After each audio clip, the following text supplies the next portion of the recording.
ತಿಳ್ಕೊಂಡವರು ಸಾಹಿತಿಗಳು ನೀವು ರೈತರಾಗಬೇಕಾಗಿಲ್ಲ. ಆದ್ರೆ ಬಂದು ನಿಮ್ಮ ಸಹ ಮನುಷ್ಯನ ಜೊತೆ, ಈ ನೋವಿನ ಜೊತೆ, ಈ ಆತಂಕದ ಜೊತೆ, ಈ ಕಣ್ಣೀರಿನ ಜೊತೆ ನಿಲ್ಲಬೇಕಾಗಿರೋದು ನಮ್ಮ ಕರ್ತವ್ಯ.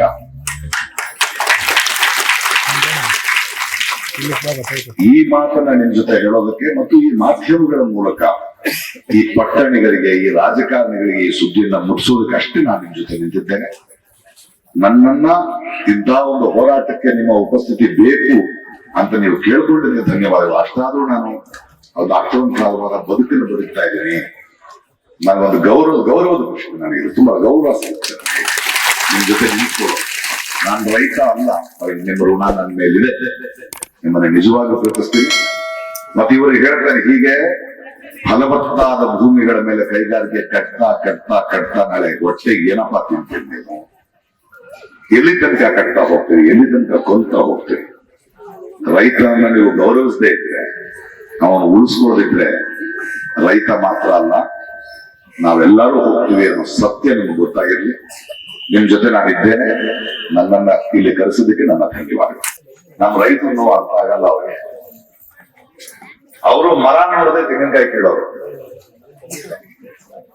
ಗಿಡ ಬೆಳೆದ ದೇವರು ಹೂ ಮುಡಿಸೋರು,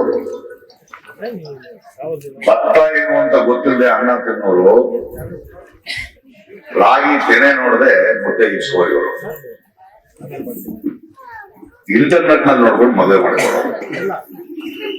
ಇವರಿಗೆ ಈ ಹೋರಾಟದ ರೈತನ ಮತ್ತು ಭೂಮಿಯ ಸಂಬಂಧ ಹೇಗೆ ಅರ್ಥ ಆಗಬೇಕು?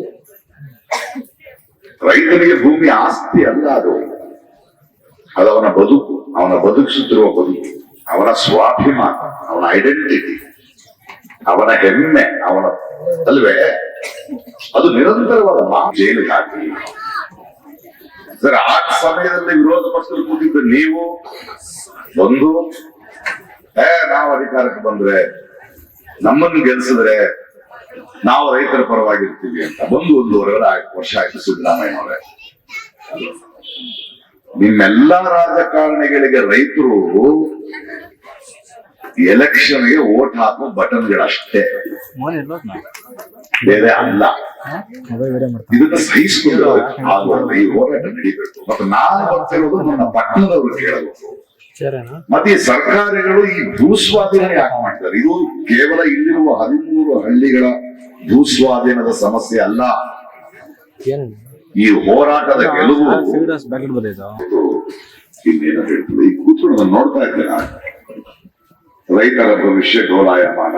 ಮೇಲೆ ಸಿದ್ದರಾಮಯ್ಯನವರು ಕೈಗಾರಿಕೆಗೆ ಭೂಮಿ ಕೊಡುವುದಿಲ್ಲ, ಭೂಸ್ವಾಧೀನ ಕೈಗೊಳ್ಳಲು ಒತ್ತಾಯ, ಭೂಸ್ವಾಧೀನ ನೋಟಿಸು ಕಾನೂನು ಬದ್ಧವಾಗಿಲ್ಲ, ಅಹೋರಾತ್ರಿ ಧರಣಿ, ರೈತರ ಧರಣಿ ಸ್ಥಳಕ್ಕೆ HDK ಭೇಟಿ.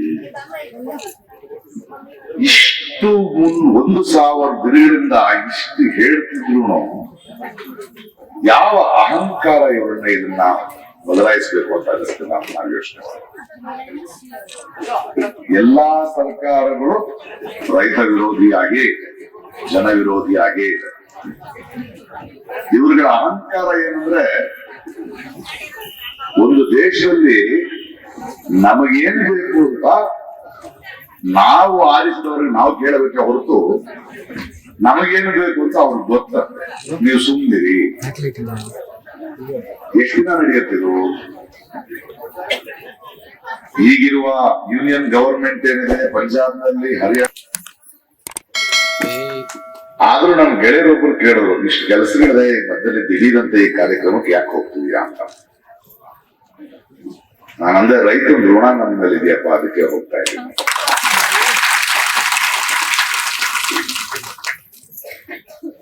ಸಾವಿರ ದಿನಗಳ ಹೋರಾಟ ಸಣ್ಣದಲ್ಲ. ಆದ್ರೆ ಈ ದೇಶದ ದೊಡ್ಡ ಕರ್ಮ ಮತ್ತು ಶಾಪ ಏನಂದ್ರೆ, ಹಲವಾರು ದಶಕಗಳಿಂದ ರೈತರು ಹೋರಾಡ್ತಾನೆ ಇದ್ದಾರೆ. ಲೇಟೆಸ್ಟ್ ಹಾಗೂ ಇಂಟ್ರೆಸ್ಟಿಂಗ್ ಸುದ್ದಿಗಳಿಗಾಗಿ ಬಾಸ್ ಟಿವಿ ಕನ್ನಡ ಚಾನೆಲ್ನ ಸಬ್ಸ್ಕ್ರೈಬ್ ಮಾಡಿ. ಹಾಗೆಯೇ ಬೆಲ್ ಐಕಾನ್ ಪ್ರೆಸ್ ಮಾಡಿ. ಇದರ ಜೊತೆಗೆ ಫೇಸ್ಬುಕ್, ಇನ್ಸ್ಟಾಗ್ರಾಮ್, ಎಕ್ಸ್ ನಲ್ಲೂ ಮಿಸ್ ಮಾಡದೆ ಫಾಲೋ ಮಾಡಿ.